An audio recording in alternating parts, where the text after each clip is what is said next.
C'était la poignée de main que tout le monde attendait à travers le Canada.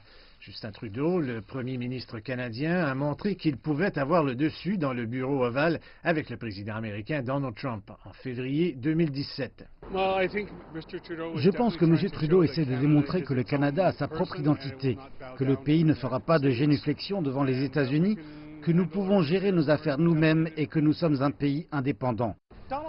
Trump est profondément impopulaire auprès du voisin du nord des États-Unis. Peu de temps après être devenu président américain, son nom a été retiré de cet hôtel de Toronto à la suite d'un tollé général. Et lors des élections fédérales, les principaux candidats ont tous deux utilisé la marque Trump pour tenter de ternir leur adversaire. Le Parti libéral de Trudeau a accusé les conservateurs canadiens d'embrasser le Trumpisme, bien que ce soit un peu exagéré. En même temps, Andrew Scheer, le chef du Parti conservateur, a déclaré « Trudeau est trop faible pour tenir tête à Trump ». Cela aussi est exagéré. En fait, une grande partie de la campagne de Trudeau, en ce qui concerne la politique étrangère, a été largement axée sur sa renégociation de l'ALENA, un accord commercial tripartite avec les États-Unis et le Mexique. Si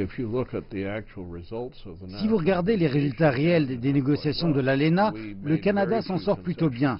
Nous avons fait très peu de concessions et nous sommes débarrassés de certaines parties de l'ALENA que nous n'aimions pas. Et nous avons préservé ces clauses de l'accord sous les yeux de l'équipe de négociation américaine dont nous avions besoin. En tant que premier ministre, Trudeau s'est souvent positionné de façon contrastée avec Trump. Un jour après l'adoption de la soi-disant interdiction pour les musulmans par Trump, Trudeau a annoncé que le Canada souhaiterait la bienvenue à tous ceux qui fuyaient la guerre et, je cite, « peu importe leur religion ».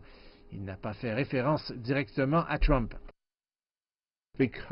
À cause de la façon dont le gouvernement Trump fonctionne, le Canada doit faire très attention. C'est le nom que vous n'osez pas prononcer, mais vous savez qu'il est là et vous savez qu'il est dangereux. Les deux dirigeants se sont rencontrés à quelques reprises. Certains épisodes se sont retournés contre eux. Au Québec, Trudeau a été l'hôte du G7 en 2018. Le dirigeant canadien a déclaré qu'il imposerait des tarifs de rétorsion aux États-Unis. Se sentant insulté, Trump a retiré les États-Unis du communiqué de clôture du G7 et a qualifié Trudeau de doux. Ce serait la même chose pour un gouvernement dirigé par les conservateurs. Une chose improbable, selon l'historien Robert Bothwell.